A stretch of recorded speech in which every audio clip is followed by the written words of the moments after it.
Growing up in such a famous wrestling family on such a small island? It was crazy, man. Especially during the heyday of wrestling back in the '80s. Everywhere we went, we'd know who my dad was. We couldn't go anywhere without people stopping him, asking for autographs and stuff. And it's pretty cool. Like in school and stuff, nobody really messed with us because they knew my father was. So it, like I say, it was a good time. Were you always planning on becoming a pro wrestler eventually? Or? No, I kind of feel like I had no choice but to become one. I don't even know what my future plans were to be. You worked with the one-man gang in your dad's company. What was it like being in there with him? He's big, he's rough, he's tough. I remember just having some crazy wild match. He was a good guy though. I think from what I remember, he was a good, real good guy. And what do you remember about your matches with Kirk Hennig? He was like the first. I remember him being the first big American superstar that I wrestled. I remember being real nervous, and I felt like that was my first test. And I learned a lot from him. He was, I don't know if he was perfect, but he was very close to it. Good guy too. Yeah. Were you surprised at his passing? It was the crazy days. You know what I mean? Who knows? Nowadays, everybody seems to be on the clock. Now, Vampiro is fairly famous in Puerto Rico. We've used him in this company. What are your memories of working with him? And do you think he kind of gets a bad reputation sometimes? I think so, yeah. I had good experiences with him. Him and I get along real good. We're still friends to this day. I've seen him down in Mexico. I've seen him in other promotions. And like I said, we're friends. And how did you end up transferring over to WWE after Puerto Rico? I was wrestling in Puerto Rico maybe like 4 or 5 years, I think. And I guess somebody from WWE saw one of my dad's shows and then ended up calling my dad and asked me to go do some dark matches. I think I did 2 dark matches for them, and then after that they called me a couple months later. They called me to go to OVW. And those dark matches were with Tommy Dreamer? Tommy Dreamer and Jamie Noble. And they were real cool. They treated me real good, thank God.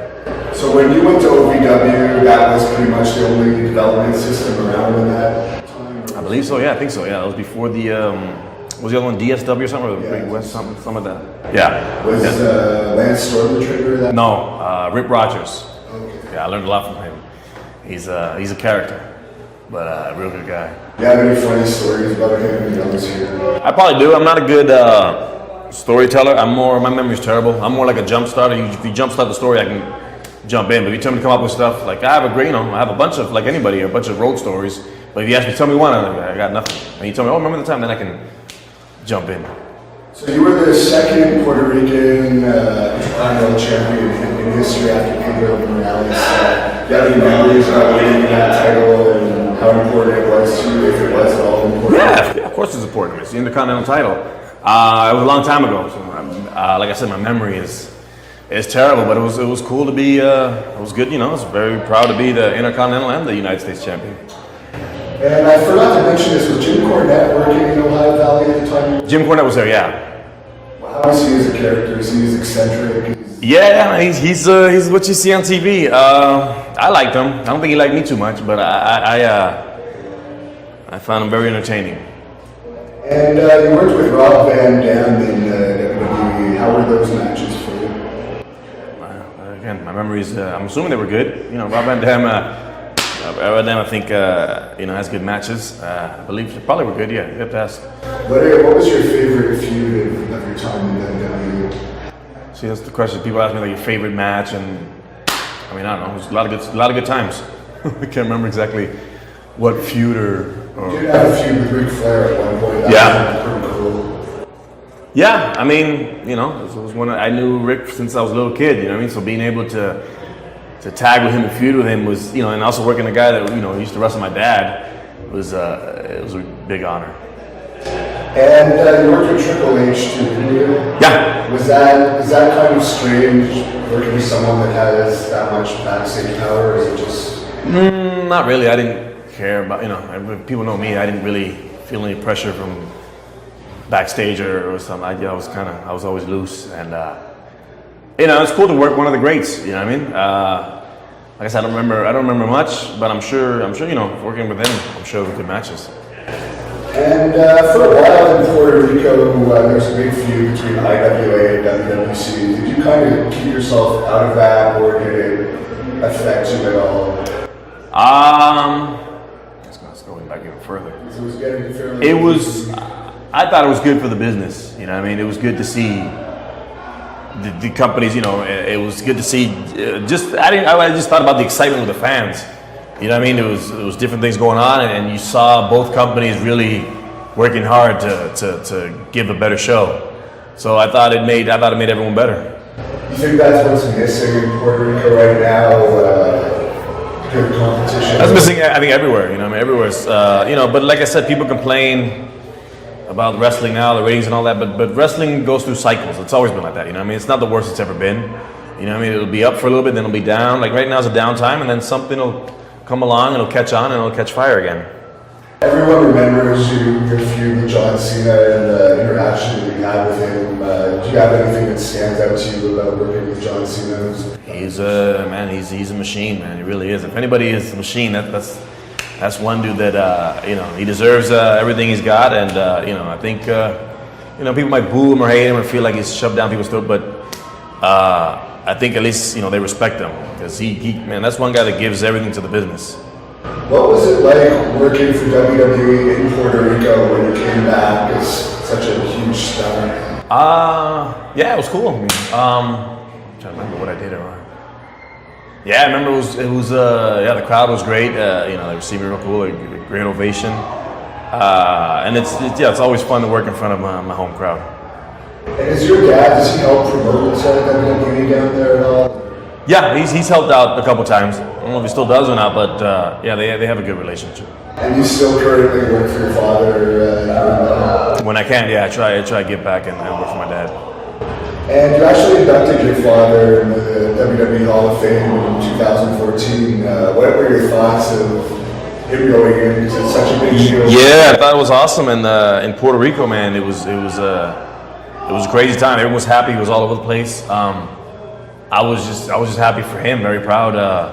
You know, because I thought he deserved it. You know, a couple years back. But you know, I knew eventually he'd get in, and it was great to be there to celebrate that with him. And you had a big match in recent years after WWE with Sting in Puerto Rico. What was it like working with a legend like that in front of a really good house? Yeah, man. You know, he's a legend too. It's great to be in there with the legends. And you know, I never thought that our paths would cross. You know what I mean? He never was in WWE. He was a TNA guy. So to be able to say that I've worked Sting is a great honor. And what was it like working with Jeff Hardy? He's such a crazy. Yeah, man. Jeff is Jeff, man. He's a different type of dude, man. He's a free spirit, and yeah, he's a lot of fun. He's a lot of fun to work. And he's a good guy to hang out with too. Oh, I can imagine. There's been a lot of talk. You're still obviously young, and you look to be in better shape actually than when you were last in WWE. Do you think you're ever going to end up back there, or is it something that you're not really interested in? Hopefully, if everything lines up correctly, you know what I mean? Like I said, yeah, I feel like I'm in the best shape of my life now. I still got a couple of years left, and if you know, it's really up to them. It's not up to me. If they, like I said, the balls are really in their court. So if they want to, yeah. But that's where I started. That's where I made my career, and I haven't gone anywhere else so far. My plan is always to go back, but you know, for the right under the right circumstances. Are you? Do you think that your brother and your cousin Orlando have had a pretty good run there so far? They've been there for, I guess, almost 10 years now. Yeah, you know, anybody that's been there for that long, you gotta have you gotta say it's been a good run. You know what I mean? Been there longer than I was, I think. So. And a lot of people don't know you feuded with that Abdullah the Butcher. What were those matches like? Yeah, he was it was like I said, there's another guy I've known since a kid and seen all the feuds with my dad. I don't remember the matches. I don't even know if the matches were great, but you know, it's another thing to say that I've been in there with Abdullah the Butcher. I'm just curious what you think of Invader is such a controversial character in Puerto Rico and Yeah. the whole situation. What are your thoughts on that situation? Like I said, man, I was a kid. I don't know, maybe like 9 years old. Maybe I don't know. I think I was there. I didn't know what was going on. Yeah, I knew Brody's wife and kid, and I became good friends with the kid. And like I said, yeah, Invader's a very controversial character. You know, I got along with him. I have a lot of, you know, I've known him since I was a little kid. You know what I mean? He's always been a good person to me, and yeah, he's just a very, very controversial character. What can we expect out of you in the future? Say no to drugs, stay in school. I don't know, man. Just yeah, actually, you know what? I'd like to, in all seriousness, I'd like to thank them for. I've been off TV now. I never went to any other promotion. I've been off TV 6 years, and I'm still able to do this. You know, just make a living off wrestling. I was thinking about the other day, man. I think it's pretty cool that you know, they still follow me. So I just want to thank them for the support and allowing me to do what I do for so long. And you're known as a bit of a ladies' man. Want to name any of the divas you've gone out with over the years? I don't know. I don't know anything about